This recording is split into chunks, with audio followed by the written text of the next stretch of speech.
आइए दोस्तों, स्वागत है आप सभी का एक और शानदार धमकदार वीडियो में, जो आपको बता दे तो साइंस का इंपॉर्टेंट ऑब्जेक्टिव है। क्या है साइंस का इंपॉर्टेंट ऑब्जेक्टिव? और बिल्कुल इसमें 1 से 80 वस्तुनिष्ठ प्रश्न, 1 से 80 ऑब्जेक्टिव प्रश्न बताने वाले हैं, ताकि आपके बोर्ड परीक्षा में 40 ऑब्जेक्टिव को आप आसानी से बना सके और बिल्कुल आप जो है साइंस का वस्तुनिष्ठ में आप 40 अंक अर्जित कर सके। तो वैसे विद्यार्थी जो अभी तक कुछ नहीं पढ़े हैं, या वैसे विद्यार्थी जिसकी तैयारी हो चुकी है लेकिन उनको यह पता नहीं है कि कौन से प्रश्न पूछे जाने वाले हैं, तो बिल्कुल हम आपको बता रहे हैं कि इस वीडियो को अंत तक जरूर देख लीजिए, क्योंकि इस वीडियो में जो भी प्रश्न लाया गया है बिल्कुल निचोड़ प्रश्न बताया गया है, हूबहू आपके बोर्ड परीक्षा में पूछा जाएगा। क्योंकि हम इस वीडियो में 10 से 15 साल के क्वेश्चन बैंक मॉडल पेपर को देखने के बाद एक एक प्रश्न को चुन चुन कर सजाया हूं, ठीक है। और आपको बता दें, सबसे पहले खास बात, तो आप लोग क्या करना है कि इस वीडियो पर अगर नए हैं तो लाइक करके चैनल को सब्सक्राइब कर दीजिएगा, क्योंकि इस प्रकार के वीडियो आपको हमेशा देखने के लिए मिलते रहेगा। तो चलिए हम देरी नहीं करते, वीडियो को शुरू करते हैं। आपको शुरू से अंत तक जरूर बने रहना है मेरे दोस्तों, आपको अच्छे अंक प्राप्त करना है। तो देखिए,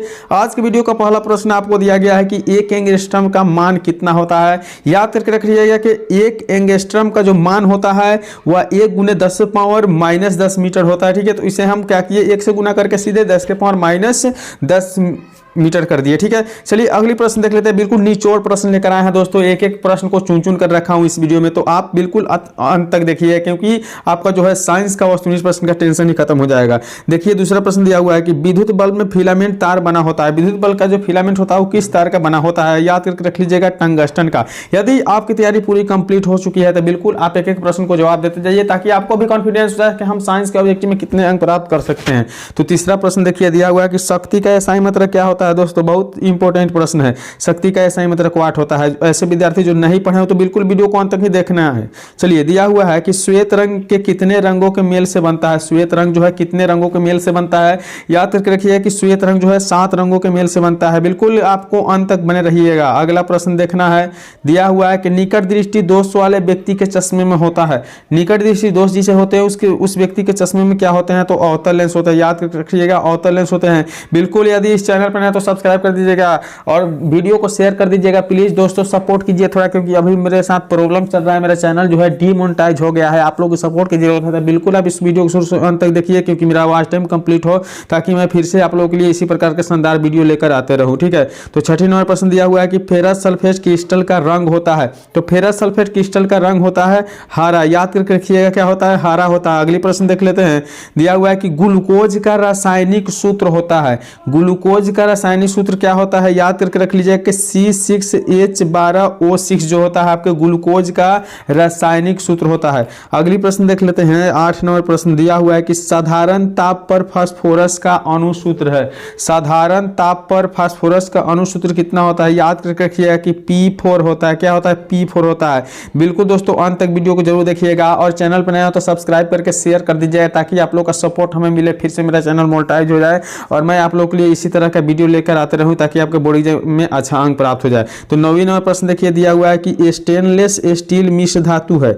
स्टेनलेस स्टील जो है मिश्र धातु है। किसकी मिश्र धातु है? तो टीन का मिश्र धातु है। याद करके रखिएगा कि यह जो है टीन का मिश्र धातु होता है। चलिए अगले प्रश्न देखते हैं। दिया हुआ है 10 नंबर प्रश्न की फ्लोरीन अपरूप है। फ्लोरीन का अपरूप क्या है? याद कर लीजिएगा, क्योंकि बिल्कुल निचोड़ प्रश्न है। तो कार्बन, फ्लोरीन का अपरूप जो होता है कार्बन होता है। बिल्कुल आपको एक वीडियो देख लेना है शुरू से अंत तक, और इसमें जो भी प्रश्न बताया जा रहा है आपके बोर्ड परीक्षा में पूछे जाएंगे ही जाएंगे।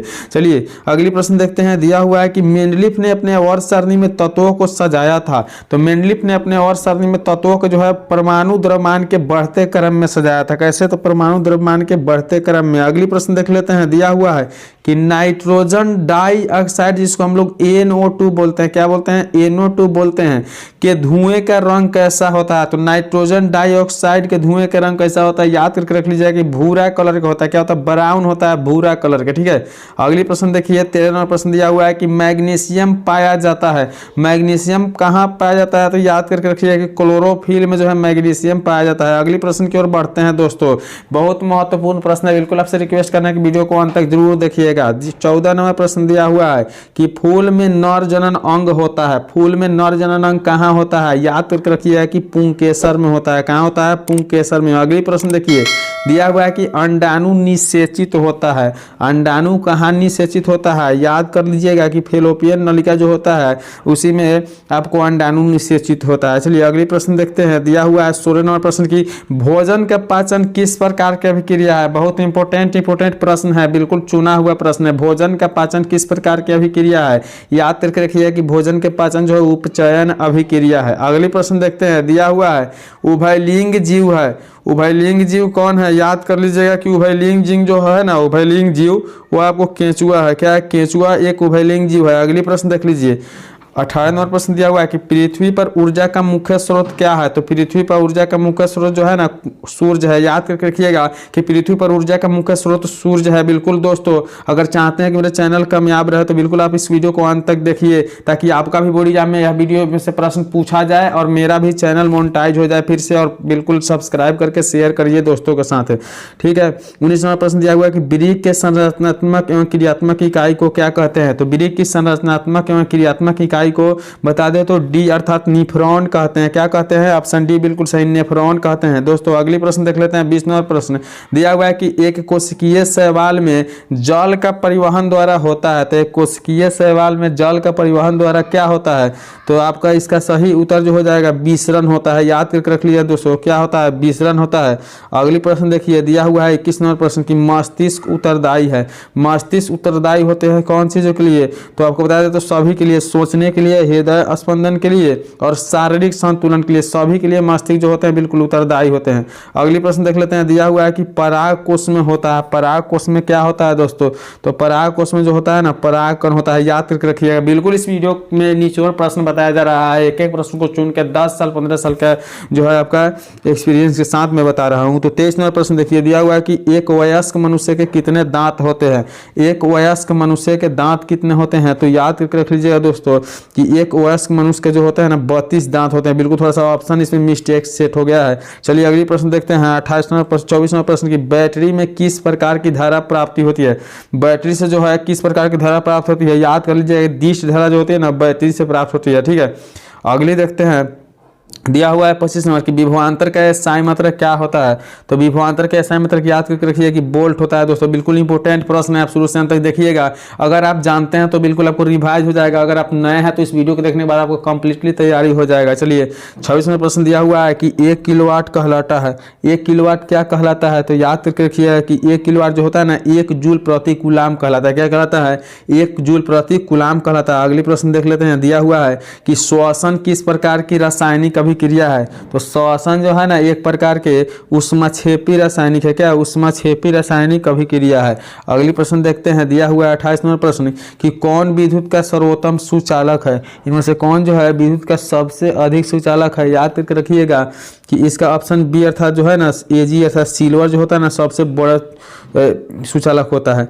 अगली प्रश्न देख लेते हैं। दिया हुआ है कि आवर्त सारणी के उदाग्र स्तंभों को कहा जाता है। तो आवर्त सारणी के उदाग्र स्तंभों को क्या कहा जाता है, याद कर लीजिएगा बिल्कुल वर कहा जाता है। बिल्कुल दोस्तों आप अंत तक जरूर देखिए क्योंकि 10 मिनट की वीडियो जो है ना आपको कंप्लीट 40 अंक दिला सकता है।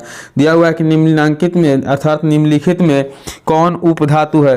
तो यहाँ जो उपधातु है ना एसबी आपका उपधातु है, याद कर लीजिएगा। चलिए अगली प्रश्न देख लेते हैं। दिया हुआ है पीतल क्या होता है। तो आप जानते हैं कि पीतल जो होता है एक मिश्र धातु होता है। कौन से धातु होते हैं, तो पीतल जो है एक मिश्र धातु होते हैं। अगली प्रश्न की ओर बढ़ते हैं। तो 32 नंबर प्रश्न देख लीजिए दोस्तों। दिया हुआ है कि अम्लीय विलयन का पीएच मान होता है। याद करके रखिए कि अम्लीय विलयन का पीएच मान जो होता है ना 7 होता है।